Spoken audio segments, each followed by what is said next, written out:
Writers, I'm feeling chaotic today, so send me the opening line of your story with no context and I will judge it on a scale from this really cute dinosaur that I like a lot to the mystery leftovers I found in my freezer. I will be harsh but fair. Come try me.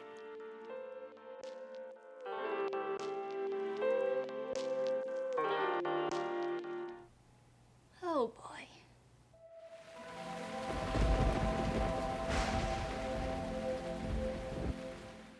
Hello and welcome back. I am Scarlett, sometimes Ansley, depending on who you ask, sometimes another name.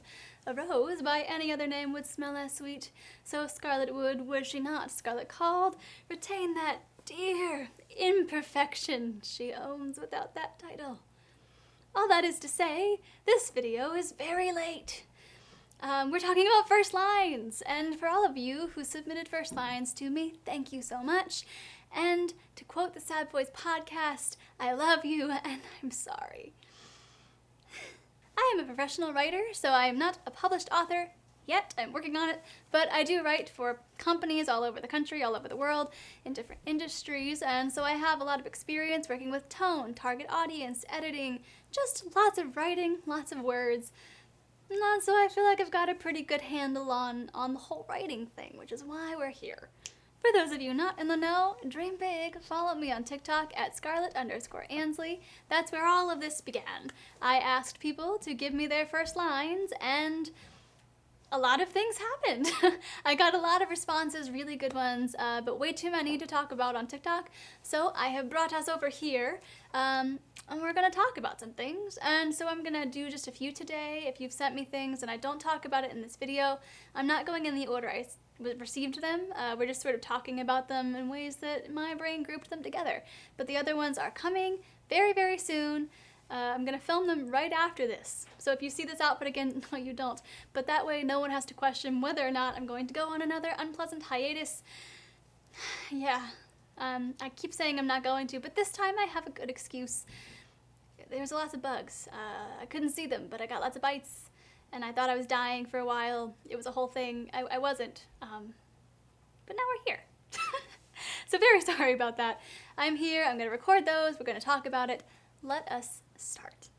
Oh, before we do that, if you would like to send me your first lines, go into my description box. There's a thing that's first line submissions. It's a Google form. Submit it. If I get more, talk about them as they come in. But we'll see how that goes. So to start, why do we care so much about opening lines? Why is this something we talk about all the time? How much do they matter? Why are we talking about this? The first line, as we kind of have established just as a general knowledge, is important, but so is your first paragraph, your first chapter, the beginning of your story overall. If you have a not so great first line, people aren't going to just put down your book, one sentence in, but you don't want to take too much advantage of that charity, right? So you want to make sure you're hooking them in. It's the whole fishing metaphor, right? You bait the hook with something tasty, some good first line, and then you cast it. You lure them in slowly with whatever else you give them in the first paragraph, first chapter, and then you reel it all the way in and catch them with what you have in the next following pages, right? You don't want to have to rebait that hook and try a whole thing again, because that just ends up with hooks in weird places and fishing accidents, and it's just better to get them from the beginning, yeah? I haven't fished since childhood, but you just never forget hooks that go where they're not supposed to go. Masterclass, which has lots of, it's not sponsored, but Masterclass has a lot of very interesting and insightful author pieces and different videos that come from authors, and I enjoyed them a lot. And their website has this to say about writing first lines and openings of books. The goal of your first chapter is to establish the tone of your story, determine the point of view, and provide clear goals for your protagonist. But you don't have to do all of that in one sentence, right? You don't want to have to try to achieve all of that from the very, very beginning. But Scarlett, you may ask, what am I to do? Luckily, I have scoured the internet, I have spoken with other writers, I have sat in my most dignified sweatpants and pondered this question. And I have come up with what I am lovingly calling the 5 first line lessons for literary lust, or something like that. And yes, this is just about writing first lines and not anything else. Any kind of story, not anything with lust. I'm just hoping it's a good clickbait title, to be completely honest. It's not clickbait because it's real, but I'm hoping that people are like, ah, well, hopefully that's why you're here. I don't know. Anyway, let's get into it before I get any weirder. Okay. Number 1, pen, paper, intrigue. And I know this is a very broad statement, but I think it can encompass a lot of the random things that you see floating online, right? Whether you open with a bold statement, something a little weird, or just one of those like ambiguous lines, these are all things that generate intrigue in your readers, that make them go, what? What's happening? I would love to know more. So let's take a look at some real life examples and then we can go from there. Number 1, let's look at 1984, George Orwell. The first line is, "It was a bright, cold day in April, and the clocks were striking 13. This is what I would call a weird statement. It's intrigue, dash weird, we'll call it, because, you kind of have that ambiguity, but in a stronger sense, you're just like, what does that mean at all? I have absolutely no idea. Unless you read the book, then you probably have an idea, but you get my point. The second example is going to be from The Crow Road, which is Ian, I never say this right. Ian? I'm sorry. I'm gonna just say Ian. E-I-E-I-O in Banks. It was the day my grandmother exploded. That definitely is intriguing, and I would say that is an example of something bold. It's a very bold thing to say. And our third example we'll look at is from The Picture of Dorian Gray, which is one of my favorite books of all time. Oscar Wilde. The artist is the creator of beautiful things. And I would say this is a different option for something that's ambiguous. But we want, when we look at the ambiguous options, to not go too ambiguous. And we'll look some more at examples of that later. But as you can kind of tell in the Oscar Wilde example, there's ambiguity that still draws readers into this specific story. Woo, if I could talk. Specific story. Because it's a general statement, but not at the point that it was written, anything cliche. And if you know anything about Dorian Gray, it's about a man who has a painting done of him, and it's a very beautiful painting. He's a very beautiful man. But slowly over time, he becomes less beautiful on the inside, even though his outside still remains young and beautiful, and things start going on with the painting, and I don't want to give too much away if you haven't read it, but you should. If you haven't, it's a wonderful book. Anyway, it's not so ambiguous that it doesn't tie into your story or Oscar Wilde's story, but it is intriguing enough in its ambiguity, and that's what we're looking for, is that balance. Because number 2 is theme. Books aren't essays, so we don't need to talk about what we're going to talk about within the first chapter, but that doesn't mean we can't allude to it, right? I'm not saying we need to roll out the "in this book I will" kind of thing, but let's take a look at some examples and see what I do mean. An example of this is in the book Back When We Were Grown-Ups by Anne Tyler, and the first line is, "Once upon a time, there was a woman who discovered she had turned into the wrong person." Another example is, and this one's going to be a little bit looser, in The Color Purple by Alice Walker, "You better not never tell nobody but God. It'd kill your mammy." Neither of these is blatantly thematic, but when you start to understand what the books are about, it makes a lot more sense. So you might not even know when you're reading a book that this is going to be the theme until later when you start to unravel things. Because when you're looking at the book and you're noticing the character's conflict, goal, challenge, motivation, you come to realize that this is what the theme of the story is. And a lot of times you can't establish that until you're going through the book and learning with the character, because that's sort of the whole point. For example, Back When We Were Young is a story about a woman who is in her mid-50s, I think, middle-aged, and she realizes that she doesn't like where she is in life. She doesn't quite like the life that she's had, and it's about her trying to rediscover herself and figuring out what she wants to be. So, a sentence like, "Once upon a time there was a woman who discovered she had turned into the wrong person," it's pretty emblematic of the journey she's going to take throughout the story. And like I said, The Color Purple is a little bit looser, but I'd like to try to fight for my opinion on this one. I wrote it down because I ramble a lot. So let's see. As told in Encyclopedia Britannica, The Color Purple documents the traumas and gradual triumphs of an African-American teenager raised in rural isolation in Georgia, as she comes to resist the paralyzing self-concept forced on her by others. And so this might seem like a loose kind of forced relation to first line. However, I would argue that the quote itself is emblematic of the internalization of trauma that's explored throughout the story. And, it might be a more hidden tie into the theme, but I think that's what makes it so brilliant. It's not a literal thing, but if you're looking at it, it's a quote from her father, I think, if I'm remembering right. It's something that her father told her, and then she spends a lot of time, I think it's journaling. It's been so long since I read this book, but within her journal, like writing and thinking and contemplating, like who she is and the experiences she's going through. And so I think having the first line be something that is something told to her and that she's internalized is just emblematic of lots of other experiences that she has in her life as, a Black teenager in America. I won't go too far on that because it's not a book report, but it's my opinion. You can disagree with it, but I still think the theme, number 2, is an option from our 5 things. So let us move on to number 3. Number 3 is what I am calling tone, which is also sort of general, but I mean it in 2 different ways. So either the story is setting up the actual tone of the story, so whimsical or dark or mysterious, you kind of get that tone, or more of a character voice kind of tone. So you're getting kind of the energy that the character is giving, whether you're starting with some sort of quote or way of speaking or way of thinking, that kind of thing is what I'm talking about. So let's look at some examples.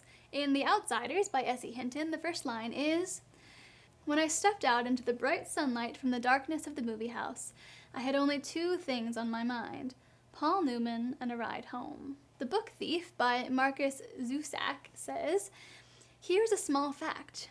You are going to die." And then we have The Power, which is, that's on my reading list. I keep meaning to read this book, but I will. Tell me if you liked it in the comments, because it's one of those ones that's been on my list for forever, and I keep hearing good things about it. Anyway, The Power by Naomi Alderman. "The men lock Roxy in the cupboard when they do it." And The Neuromancer by William Gibson. "The sky above the port was the color of television turned to a dead channel."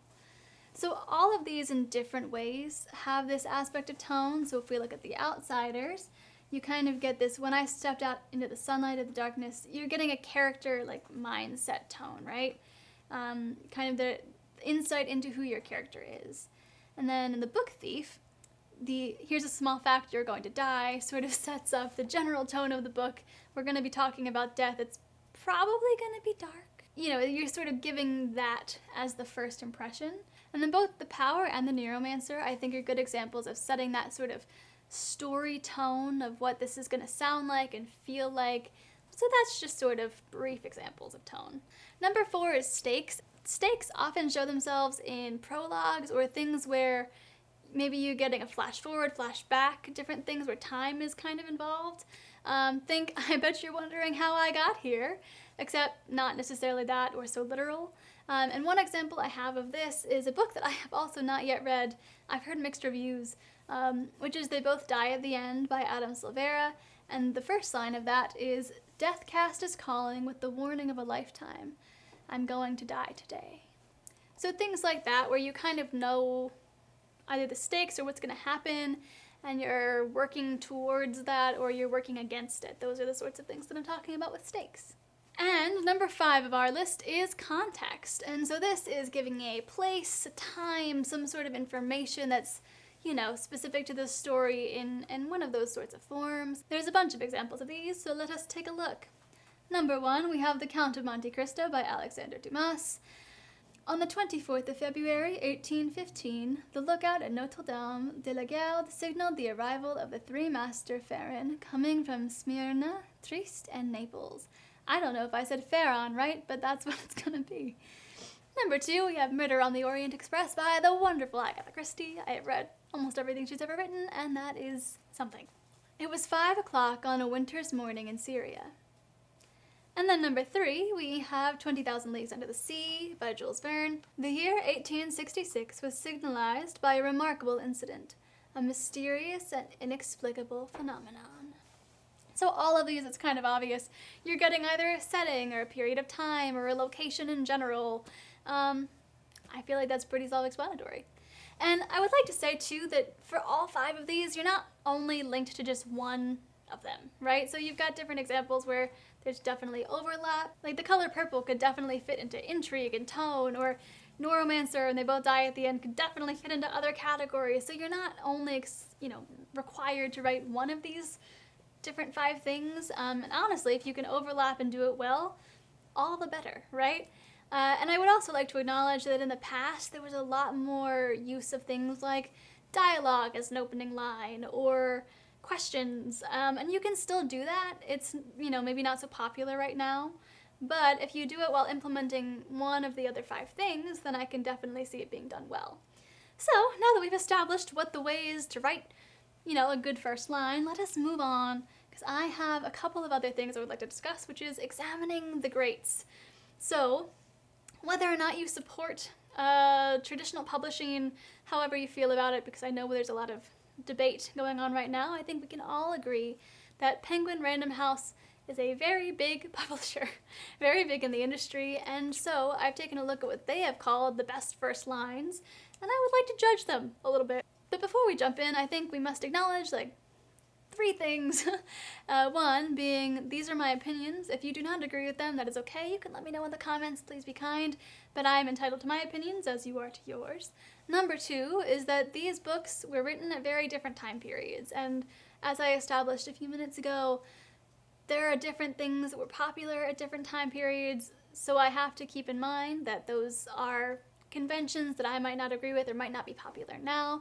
For example, Tolkien's work in Lord of the Rings would probably have a hard time if it was coming to market right now, because people aren't really looking for long-winded descriptions of, exteriors and settings, and so things that were really popular and are still not bad writing are just not what's big right now in the industry and what people are looking for. And number 3 is we have to consider the genre, the intended market, and just the overall tone, because these things are not equivalent in a lot of ways, and that must be considered.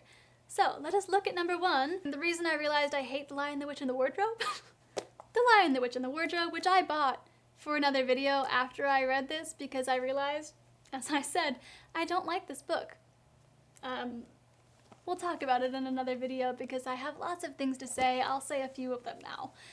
The opening line of this book is as follows. Once there were 4 children whose names were Peter, Susan, Edmund, and Lucy. This story is about something that happened to them when they were sent away from London during the war because of the air raids. Okay. This book is for ages 9 to 12. It was written in 1950. Yeah, 1950. And I recognize that lots of people see this as an amazing book. And the story, I think, is very good. I like the movies a lot. I don't remember them well, but I remember liking them. However, this is very boring. It's very boring, and I understand that it is sort of setting up a tone and we're getting context.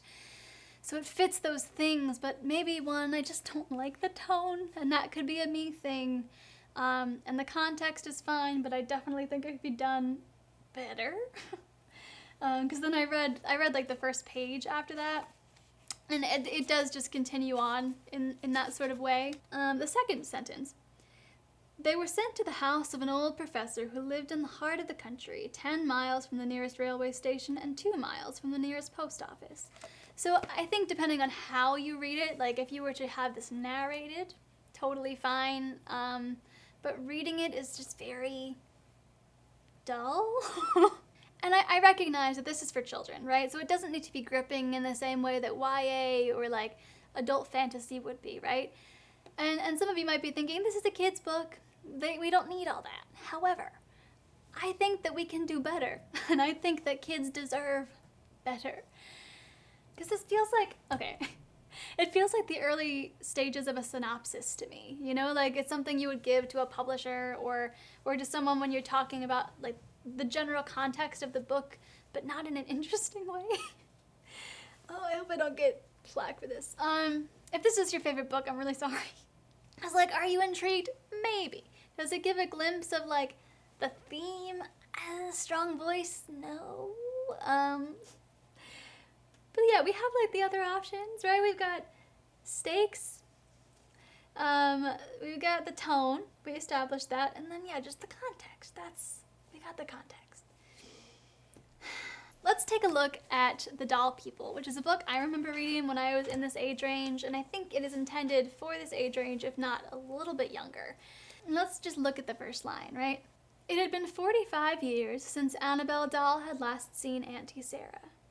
That's the first line. And I gave you the second line of this one, so. And 45 years is a very long time, especially for an 8-year-old girl. And so within those two lines, you still get context, right? You get a little bit about her, the age, the years, but it's also very interesting. You're like, is Annabelle Doll the name of a person? Is she an actual doll? How is a 45-year-old time period work? How does that work with 8-year-old, whatever? You know, like there's just more intrigue there while you're still getting some context. It's the same age range. It's just more interesting. We can also look at The Phantom Tollbooth. The Phantom Tollbooth is from 1988, and it's the same age range, and let's look at the first line. There was once a boy named Milo who didn't know what to do with himself. Not just sometimes, but always. And it's simple, right? It's simple, kind of like The Lion, the Witch, and the Wardrobe, but I feel like it's a little bit more interesting, right? You get this sort of like, if I remember right, which it's been a long time since I've read this book, I'm pretty sure the theme was sort of about boredom and just a child going on an adventure and trying to sate this boredom. And so you're getting that, the theme within the first line.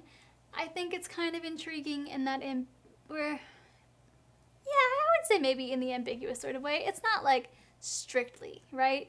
It's more just giving you a kind of statement. And that is also what we get in Lion, the Witch, and the Wardrobe, but I guess I would just argue that this one's a little bit more interesting. I think starting a book with their names were is not necessarily the best way to start a book, in my own personal opinion. All right, we'll take a look at one more example, and then I'll move on with my life. This one's The Hobbit, because we talked about Tolkien a second ago, and this was written, I would like to emphasize, in 1937, which is 13 years before this book. The first line is, in a hole in the ground lived a hobbit. And so, like Phantom Tollbooth, like Lion, the Witch, and the Wardrobe, I feel like this is actually a very simple, generic opening line, but it's short, it's concise, you sort of have this like, what exactly is a hobbit, you know? And after this line, I think it starts talking about how it's not actually a dirty hole, it's a very well-kept, whatever, hole in the ground. I guess I don't need to keep arguing my point. I would like to emphasize that you can write children's books and have them be more interesting than their names were, and this was what's happening. Sorry, I'll move on. I know I have a lot of feelings about this.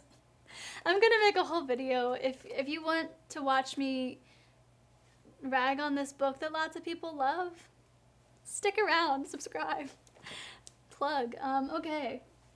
And then, okay, last thing about this, and then I'm moving on. So remember, we started this by saying Penguin Random House had this on their list of one of the best books, right? This is what they said. With 2 simple sentences, C.S. Lewis not only lets us know who the main players will be in this novel, but also piques our interest. If being sent away from war isn't the most interesting and affecting thing happening to these children, then what on earth was? Agree to disagree. Okay, I'm gonna move on. Number 2, I chose Pride and Prejudice by Jane Austen from the list of many, many things because it's very different from our first example. It is a truth universally acknowledged that a single man in possession of a good fortune must be in want of a wife. And I'll admit, I'm not actually one for books of this time period. I know Pride and Prejudice is a big one, but I just feel like I have harder times connecting to these sorts of stories. And in some ways I don't like to connect to stories, it's just like a tangent, but I enjoy reading fantasy a lot because I'm not connecting to it. I mean, there's the aspects that you do connect to, like the romance and the characters and how they interact with each other, but I like fantasy because it takes me out of the real world, because the real world sucks a lot. So I like fantasy because I don't really have to think about it, even though they're fixing their own, you know, kind of allegories to what we see in the real world, but it's not quite so direct, so unless I'm thinking about it critically, I can sometimes just enjoy a book. But I will say this obviously is a really good first line. It's very popular, but just because books are popular does not mean that they are good. That's not an example here. I just think, coming back to this, just because it's a popular book doesn't mean that you have to think it's a good first line or a good book. I'm not gonna dig myself in that hole any further. But yeah, no, I really do love this opening line. I think that we get the tone, I can talk. I think that we get a good like tone of voice, tone of the story. We have sort of the theme because it's all about love and marriage and expectation. And so I think that you get a succinct kind of mini exploration of what's going to be going on in the story. And I think it's a really good example. See, I can be short. Let's move on to the last example of the greats before we talk about what was sent to me. So number 3, I chose The Outsiders by Albert Camus? I don't know. From 1942. Mother died today. Or maybe yesterday. I can't be sure. So we've definitely got the intrigue going on here, and I would say this is both weird and ambiguous, and maybe also bold. This one sort of hits all of the notes, and we've got tone, and what's not to like in this first line. So I don't want to touch on things too much because this is already so long, but I just sort of wanted to look at examples that we've seen in what people think is popular, people being a very big publishing house. And if you want to see me judge more first lines, let me know, because I have a lot of opinions, and I've not kept this short, but I've kept it way shorter than I could have. So if you have any interest, let me know down below, because I could rant about things. But let us talk about what we are all here for, which is the submissions sent to me. And I want to start this by being fair. So I have 2 main whips right now. I've got a lot of books that I'm working on, but one that I'm going to talk about in a separate video that I outlined and wrote within 6 weeks. It's like 100,000 words. It's a fantasy book. I don't know how it happened, but for Camp Nano, I just sort of wrote a book unintentionally. So I'm working on that one. I'm in the editing phase starting probably tomorrow, because I gave myself like 4 days to take a break. And now I'm going to get back into the editing. So I've got that one and another book that I wrote for NaNoWriMo in November that I've been editing. So neither of them are in like a solid concrete form right now, but I wanted to give you my current work in progress first lines for those books because I think that's only fair that I air myself out here. And they'll probably change because, like I said, this is sort of just where they are right now, but I will let you know. So book 1, I have There's Nothing So Invigorating as a Punch to the Face. If only there was anyone kind enough to offer. So obviously here I'm kind of aiming for that weird intrigue sort of area, and maybe character tone through the voice and the desire for violence. And book 2, so this is the fantasy book that I just wrote. My tentative first line is, night-chilled brick struck her like the flick of flint against steel. The fire, the sweltering, rolling heat swept through her like the first spark of life. I guess that was 2 lines, but I did that for some other books, so I'll just leave it. So I'm hoping this one's also going for intriguing. It provides a bit of tone. Now this one I'm probably going to change, but it's just sort of what I wrote when I was first writing my story, so I was just showing where I'm starting off because I think that that's only fair. So now let's jump in. I have 3 examples of things that were sent to me, and then I think I have 2 more videos with like 3 or 4 in each of them, which will be shorter than this one because I'm not doing an entire exposition about first lines. So I asked people in my forums if they wanted to give me their usernames on things, so if you're seeing that, these were given to me, and if not, people did not wish to give them, so that is where we are. This one comes from Aspen Animates, and it is, Azalea skipped happily behind Mrs. Rivergaze, her mother holding tight onto her hand. So let's look at what we can identify from our 5 things on the list. I say we have tone, we have context, and we have intrigue via ambiguity. And kind of like I said before with the Dorian Gray example, we want to balance ambiguity and, intrigue with tying it to your story enough that people can kind of get sucked in right away. And we also have to know that we don't need to give every piece of information or every name within the first line. We can sort of expound upon that as we go, right? So in this example, I like the action. I like that we're kind of having motion happening in the beginning, but I think we can make it sharper, or at least add to the tone by adding some characterization to the point of view that we have going on. So I did this through context or, location. And we can also eliminate adverbs. This is just me being nitpicky, but we can also eliminate adverbs. So skipping is usually happy, unless it's like skipping murderously or something, in which case I think you definitely would like to keep the adverb, because that would be interesting. I don't think that's what's happening here though. As I'll probably say throughout the next couple videos, I would like my suggestions here to be a point of reference as opposed to a point of comparison. But also I think, I don't know if I said this before, if this is from the child's POV, then we don't necessarily need to say her mother's name, because that's not something that she would actively think about. If this is from like an outside perspective, that's fine. It's just one of those things to think about. And like I said, I'm gonna be making up details because that's what I do. This is what I came up with because from what I was gathering, it's sort of a lighthearted tone. So like sort of in my mind, it was very like easy and airy and peaceful. So if that's not what it was, that's the direction I went with it. So this is what I have. It was an unusually warm summer in Powell. The welcomed breeze kicked up a cloud of dandelion fluff that seemed to follow Azalea all afternoon. She skipped, hand clenched tightly in her mother's, as they strolled through the winding trails of Gander Park. So in this way, I'm sort of trying to add, it's a little more than a first line, but I was trying to incorporate some of what you had in the beginning. So you have her skipping, you have her with her mother. So I want to incorporate what people give me. But I'm trying to kind of give us more context while also fitting in your tone and some of sort of the environmental aspects to give them sort of a grounding situation, if that makes sense. So you're grounding your characters into a place, making it more tied to your specific story as opposed to any other story. That's sort of where I went with this. You wouldn't have to go exactly like this, but it's just sort of incorporating those aspects like context and tone, and if you wanted to go for intrigue in a different way, you could, but you don't have to.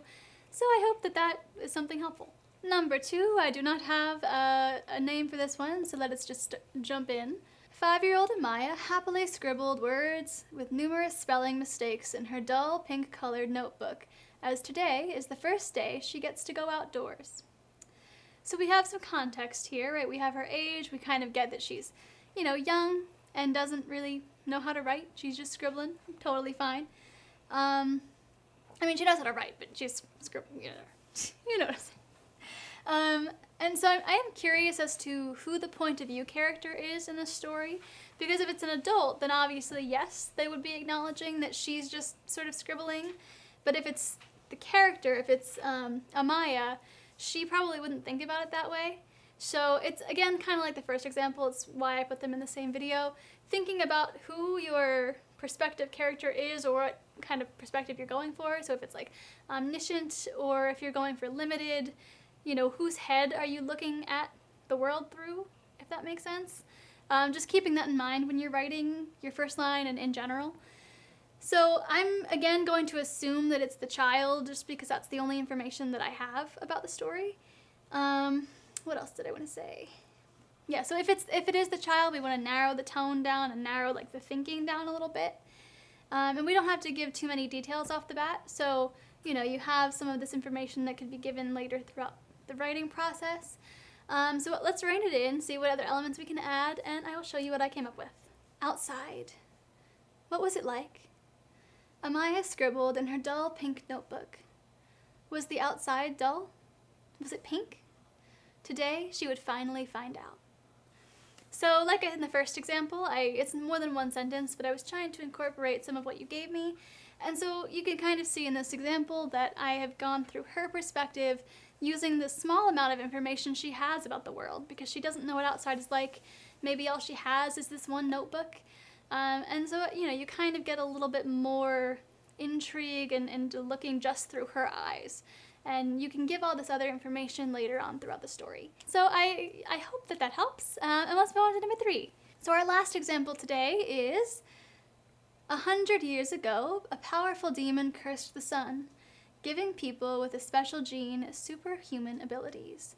So I really like the idea, story-wise here, and I'm very interested in where it's going, like the other ones, but even maybe more so. I think we can spread some of this information out throughout your first paragraph or page if it's something that needs to be given to you right away, because it almost sort of reads like an anime intro, which is fine because I love anime, but I don't know how much information needs to be given right away for the story, because our goal a lot of the time in writing is to sort of expand upon the understanding of the world as we go.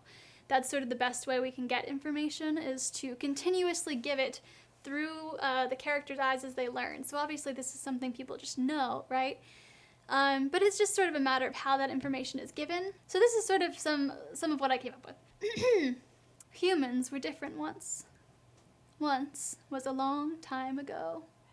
So then you could either go in with your information, if that's something that needs to happen, or just develop it slowly as we're going within the chapter, just depending on the structure and what you're looking for. So something like, humans were different once. Once was a long time ago. 100 years, to be exact. So if you need that information, you could do something like that. Or, completely different version of an example, 100 years was nothing to a sun. 100 years was everything to humankind. And then, like I said, you could go through and kind of give information about what happened in the gene information, but we don't have to give it all on the very first, sentence. So I'm going to wrap it up here. I hope that was helpful for everybody who I, addressed and who was watching and maybe writing, trying to work on your first lines. My general thoughts, keep an open mind and think about your 5 things. You got your intrigue, theme, tone, stakes, and context. And then also just remember to think about what perspective you're writing through, what that information is that they have about the world and what their voice would sound like overall. And then that you don't need to have all of this information going on in the very, very first sentence. We can work towards it, learn more about the world as we go. But I'm really glad that you guys were able to submit some things. If you other people have submissions that you would like to send me for your first lines or suggestions for other things for me to review, because I know on TikTok someone suggested something else and I thought I saved the message, but I can't find it.